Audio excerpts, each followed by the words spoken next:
There's nothing better than a buttery, creamy, shallow, blurry background.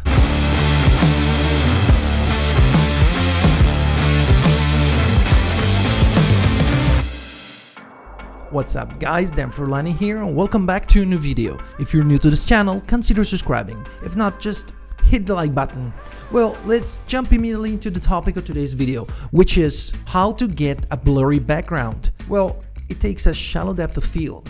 And what is it? It's when the focus is completely on the subject and everything else is blurred. Why would you do that? Well, it simulates the human eye, because when we look at an object in real life, we look at something, especially from close, everything else is blurred. And it also looks very cinematic, because they do it a lot in movies and TV shows, especially when one of the characters is talking, and for B-rolls. There's nothing better than a buttery, creamy, shallow, blurry background to add quality to our videos, to our shots, to our B-rolls. We do it to draw the attention of the viewer as much as possible on the subject, on what we actually want, without distracting elements in the background or in the foreground.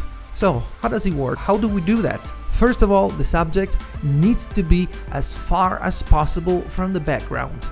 Then, we need a fast lens, able to focus on a thin space and leave everything else out of focus. A fast lens is a lens that opens up its aperture at least up to f2.8, 2.0, but better if 1.8, 1.4 or even 1.2, because the lower the f value, the more the background will be blurred.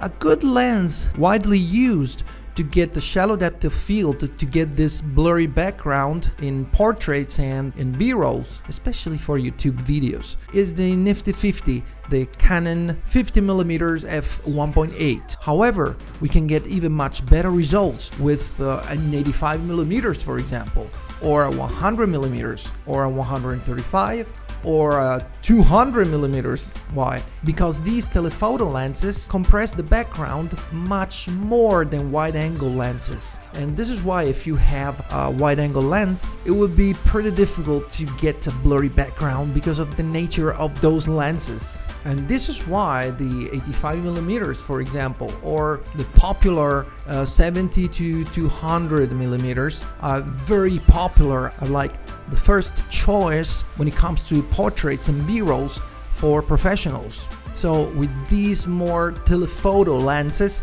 because of the compression, it's possible to get a blurry background even with an aperture at f4, for example.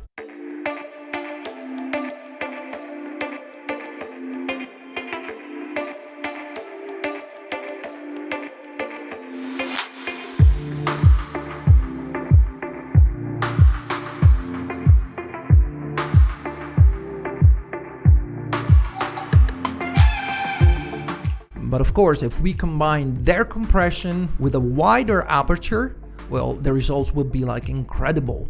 Now, if you shoot in your studio and you don't have enough space to place your camera far enough to frame your shot with a telephoto lens and leave enough space between the subject and the background, you should try the Nifty 50, the Canon 50mm 1.8, or even the 35mm. On my Canon M50 and my Canon 90D, I have used the 24mm 2.8, the pancake lens, a lot for my YouTube videos. And even if the background doesn't exactly melt, well, that lens makes it at least acceptable, like the elements behind the background are not very distracting. On a full frame like this, the Canon EOS R, for this kind of shots, I use the RF 35mm 1.8. And by the way, I talked already about this lens, which is really good, and also about the 24mm and the nifty 50. Check out my videos about those lenses and check the links in the description to see prices and availability on Amazon, and you can see all my gear and stuff there. Again, I use the RF 35mm on my EOS R a lot, but for B-rolls, I prefer something at least like the nifty 50, even though for my professional works, the ideal for portraits and B-rolls is the 85mm, either the 1.8 or the f1.4, which is stabilized. And that's awesome. Not the f1.2, because I tried a couple of times and I found it really difficult to focus with the lens, like to nail focus. That f1.2, the spot in focus is so tiny that it's very easy to lose focus. So my advice for professional works is either the 85mm f1.4 IS or the great 70-200 2.8. Alright, I really hope you found this video helpful. If you did, hit the like button, smash it right now, subscribe if you ain't already, and I will see you guys in the next video.